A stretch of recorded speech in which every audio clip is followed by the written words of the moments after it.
Welcome inside our New York studios, wrapping up the 14th Saturday of the season, the final week of the regular season across college football. What a season it's been. Kevin Carter, Cardale Jones, I'm Brent Stover, and we got to talk Iron Bowl. Alabama and Auburn in an absolute thriller at Jordan-Hare. It's always exciting and so much on the line for Alabama. A win and they punch their ticket to the SEC title game and obviously keep the playoff hopes alive. 3-0 game, back of the end zone. Ty Simpson, Isaiah Horton on the touchdown. Get used to that. 10-zip. Then Simpson to Horton again, floats it out into the flat for the score.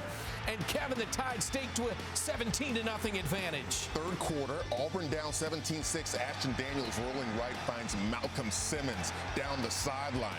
And folks, he's going to go all the way. 64 yards, touchdown. The flag was in Alabama. Tigers down 17-13. Auburn down 7. Early fourth quarter. Daniels connects with Simmons again, making defenders miss, showing the burst. 66 yards to the Alabama 4-yard line, and the Tigers are in business. They are in business, Kevin, indeed, because 2 plays later, Jeremiah Cobb punches it in, and the Tigers is tied up this thing at 20.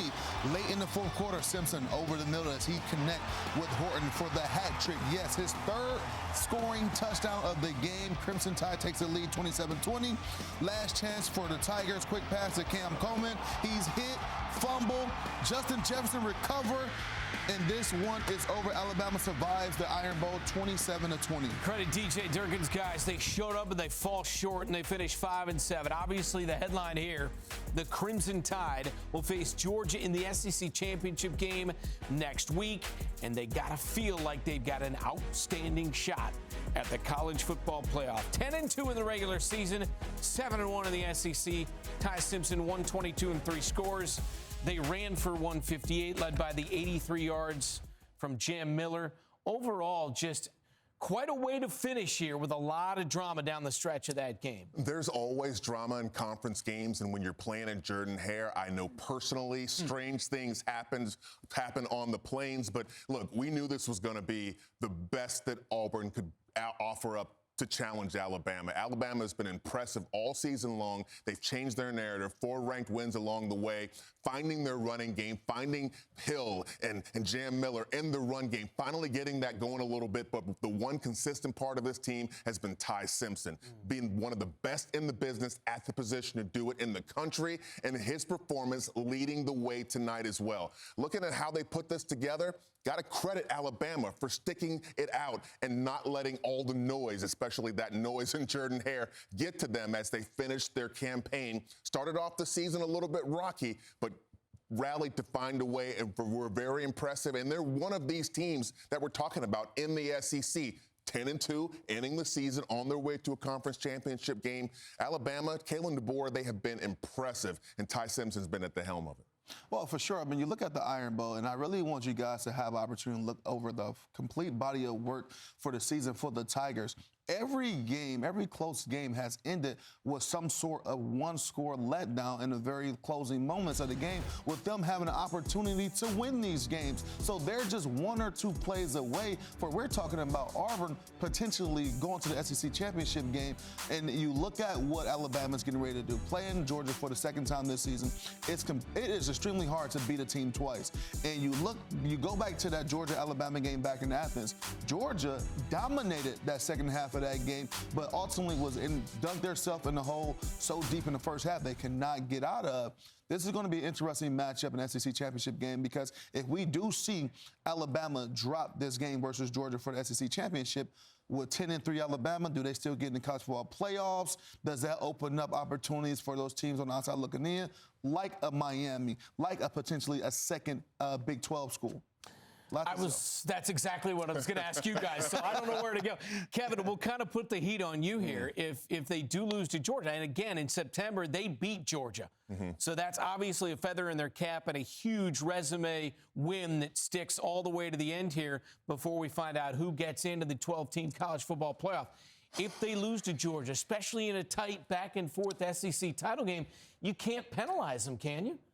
In theory, going into the conference championship games, typically the committee has not historically penalized teams once they make it to this college football, to the championship games. They don't penalize these teams for having an extra game on their schedule. Their body of work is somewhat complete, but we can't quite say that now because we're looking at a 7-5 team going into the ACC championship. And, how are we going to judge the team that loses this game? How are we going to rate these teams? There's just simply not enough room. This is a crazy, wacky game of musical chairs, and there's no precedent set. We've already changed the rules kind of going in from being the highest, being the conference champions getting a bye to the highest ranked 4 teams now getting a bye, and we're putting the conference championship kind of on the back burner, so we don't know what that aspect, that one rule change will do to the teams that actually get to go to the big dance.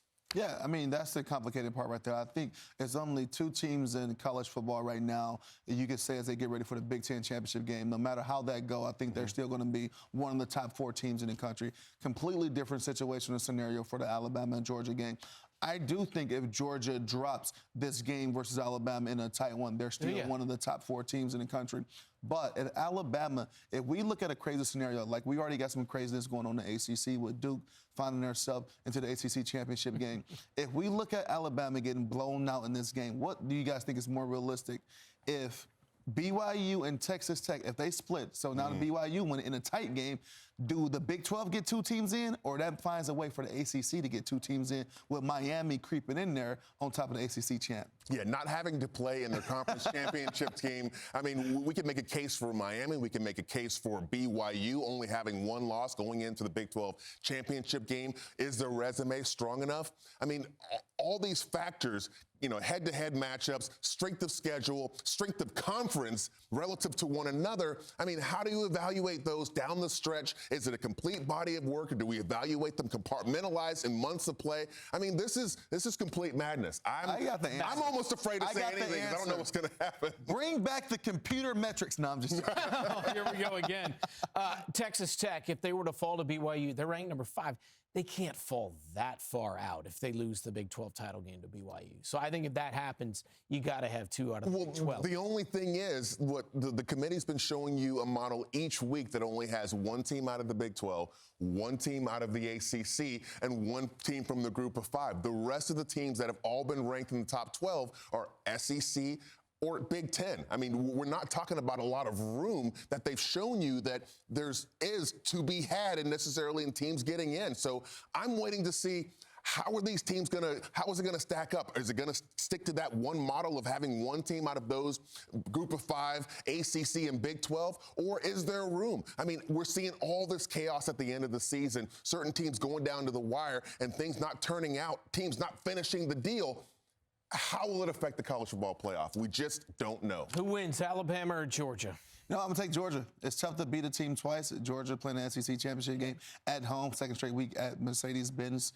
And I think I'm going to take them to beat Alabama. Georgia's more complete than they were when they played Alabama early in the season. Alabama seems to have their number, but it's hard to beat someone twice. And I think Gunnar Stockton and company in that running game, especially of Georgia, are much improved. Well, Saturday night in the Iron Bowl to wrap up the regular season, Alabama beats Auburn.